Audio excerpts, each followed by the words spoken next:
তোমাদের তরে আমার একটি অনুনয়, বাতিলের প্রাসাদ যেন উঁচু নাহি রয়, তাগুদের প্রাসাদ যেন উঁচু নাহি রয়। তোমাদের তরে আমার একটি অনুনয়, বাতিলের প্রাসাদ যেন উঁচু নাহি রয়।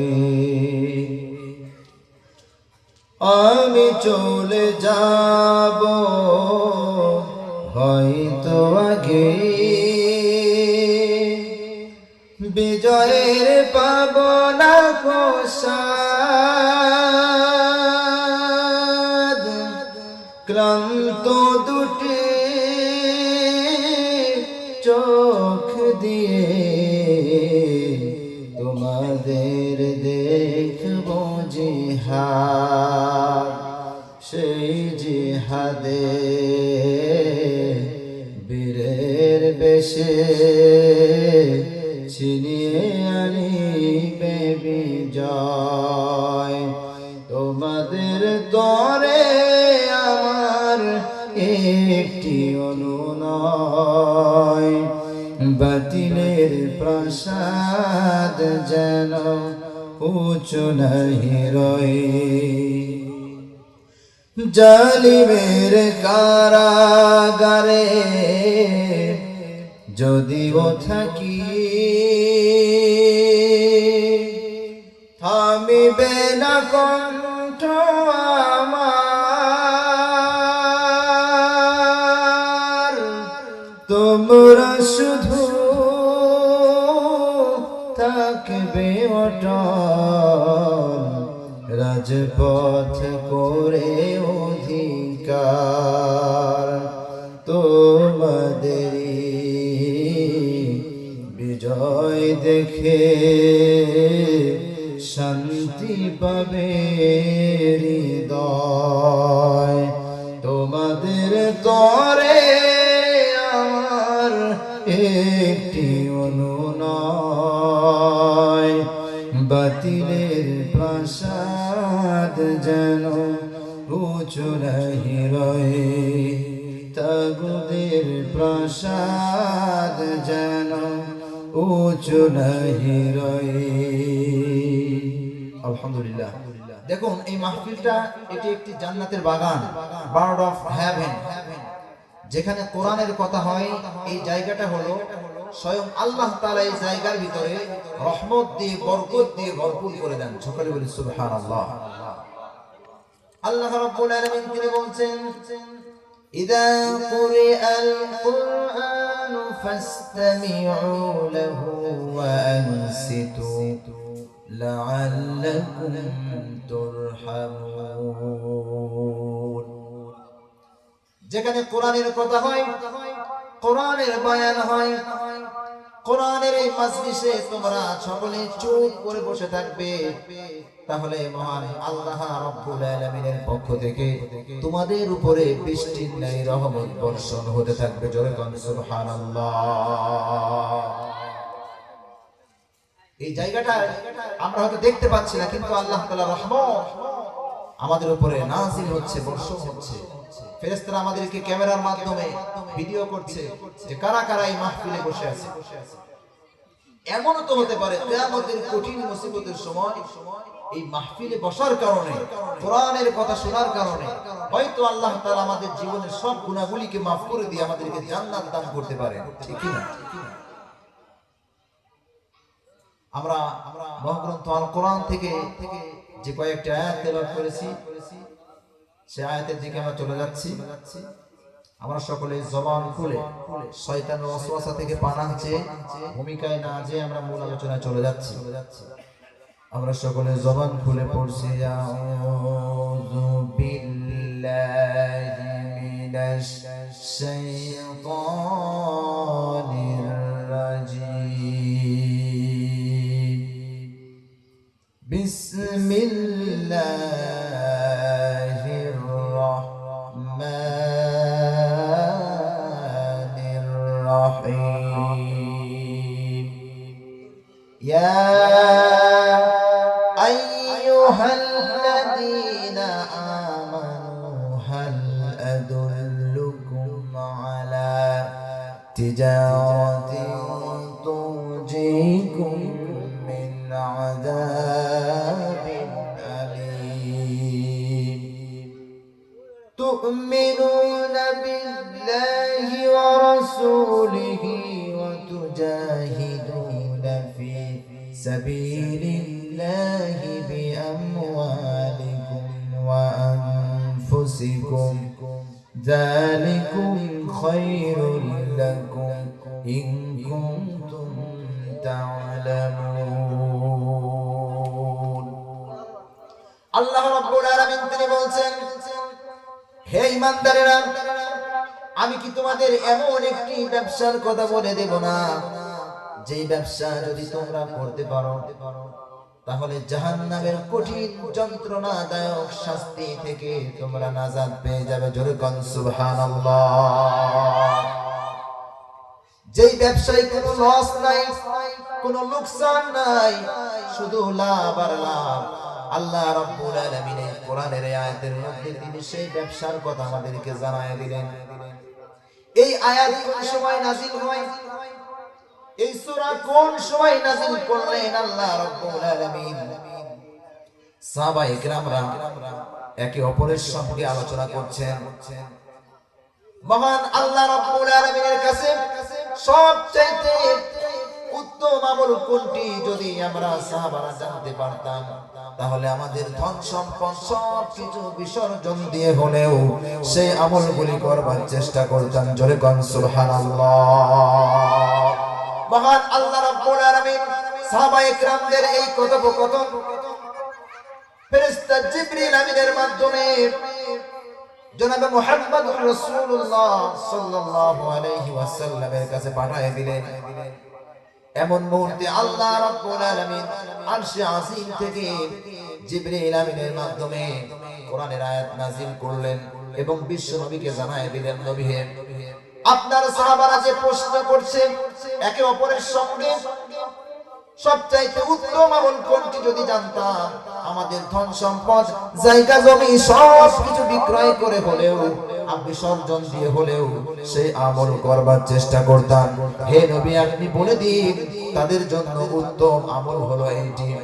সঙ্গে সঙ্গে আল্লাহ রাব্বুল আলামিনের হাবিব জনাবে মুহাম্মদুর রাসূলুল্লাহ সাল্লাল্লাহু আলাইহি ওয়াসাল্লাম সাহাবায়ে কেরামদেরকে ডাক দিলেন এবং বললেন, তোমরা যে একে অপরের সঙ্গে যে কথোপকথন করছো, যে সবচাইতে উত্তম আমল কোনটি, তোমরা সকলে শোনো।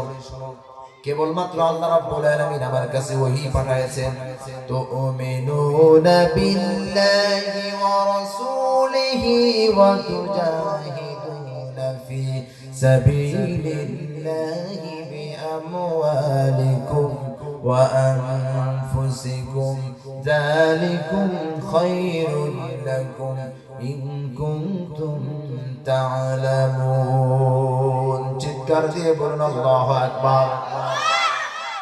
আল্লাহ রাব্বুল আলামিনের হাবিব বিশ্ব নবী তিনি বলছেন, তুমিনুনা বিল্লাহি ওয়া রাসূলিহি, যারা আল্লাহ এবং রাসূলের উপরে যারা ঈমান আনবে, অতুজাহিদুনা ফি সাবিলিল্লাহ, এবং আল্লাহ রাব্বুল আলামিনের ফি সাবিলিল্লাহর পথে যারা জিহাদ সংগ্রাম করবে জান এবং মাল দিয়ে, তাহলে ঈমানের সাথে যদি কেউ আল্লাহর পথে জিহাদ সংগ্রাম করে, তাহলে আল্লাহ রাব্বুল আলামিন তিনি বলছেন পৃথিবীতে সবচাইতে উত্তম আমল হলো এইটি। জোরে কোন সুবহানাল্লাহ।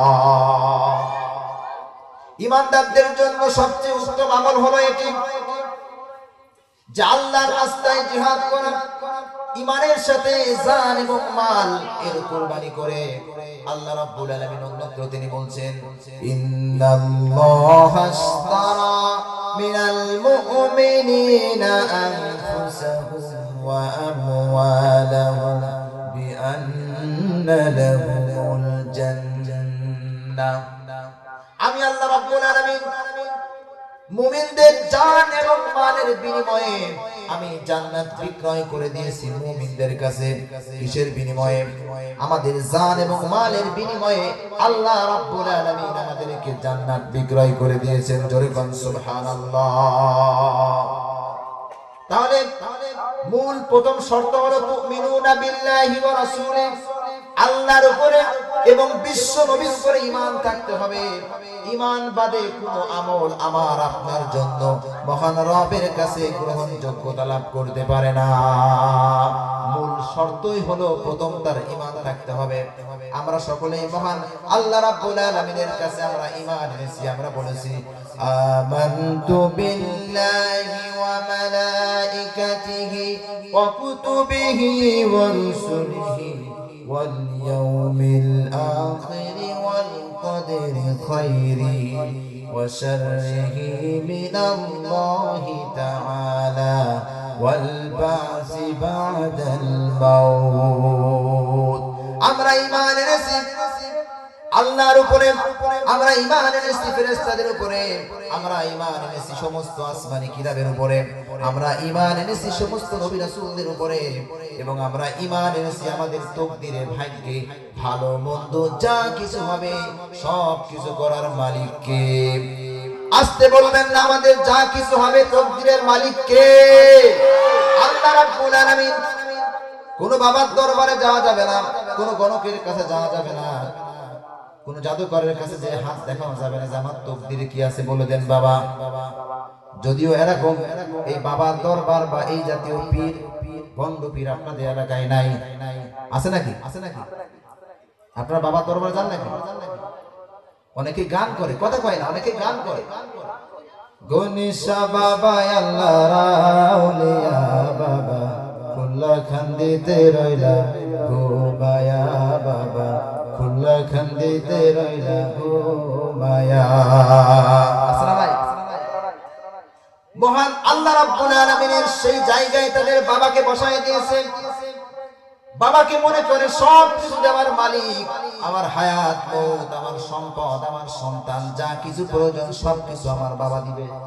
এমনকি শুকনা গাছের পাতা পর্যন্ত, কচি পাতা পর্যন্ত বাবা দিয়ে দিতে সক্ষম, এমন মনে করেন তারা। গান করে, ওগো আমার খাজা বাবা আমারে দিও না সাজা, মোরা রূহ করো তাজা, অন্তর করো নুরানি, অন্তর করো নুরানি, মোরা গাছে দাও না ফুল ফুটায়া বাবা খুল্লা খান্দিতে রইলা ঘুমায়া বাবা খুল্লা খান্দিতে রইলা ঘুমায়া। আসসালামু আলাইকুম। এই সমস্ত ভণ্ড পীর এখানে যারাই যাবে তাদের নিজের ঈমানকে তারা বিক্রি করে দিবে, ঠিক কি না? তাদের নামাজ, রোজা, হজ, যাকাত, টুপি, দাড়ি, ইসলাম কোনো কিছু আল্লাহ তাআলা গ্রহণ করবেন না। করবেন কি? করবেন না। সবচাইতে উত্তম কাজ বললাম কোনটি? ঈমানের সাথে জান মাল দিয়ে আল্লাহর পথে জিহাদ করা, সংগ্রাম করা। মূল শর্ত কি হবে? ঈমান থাকতে হবে। কি থাকতে হবে? ঈমান থাকতে হবে। আর ঈমানদারদের আরেকটি বৈশিষ্ট্য হলো এরা সৎ কাজের আদেশ দিবে এবং অসৎ কাজের নিষেধ করবে, ঠিক কি না? আল্লাহ রাব্বুল আলামিন তিনি বলেন কুনতুম খায়রা উম্মাতিন উখরিজাত লিন-নাসি তা'মুরুনা বিল মা'রুফ ওয়া তানহাউনা 'আনিল মুনকার। আমি আল্লাহ রাব্বুল আলামিন তোমাদের মধ্য থেকে একটি দলকে, একটি জাতিকে আমি এজন্যই পৃথিবীতে বের করেছি যাতে করে তারা সৎ কাজের আদেশ দিবে এবং অসৎ কাজের নিষেধ করবে। এজন্যই তোমাদেরকে শ্রেষ্ঠ জাতিতে আমি আল্লাহ রাব্বুল আলামিন পরিণত করেছি। জোরে বলুন সুবহানাল্লাহ। আজকে দেখা যায় সমাজে, দেশে অন্যায় কাজ হয়, চোখের সামনে কেউ বাধা দেয় না। তাহলে বুঝতে হবে আমার আপনার ঈমানের দুর্বলতা আছে না নাই? কথা কয় না, আছে না নাই?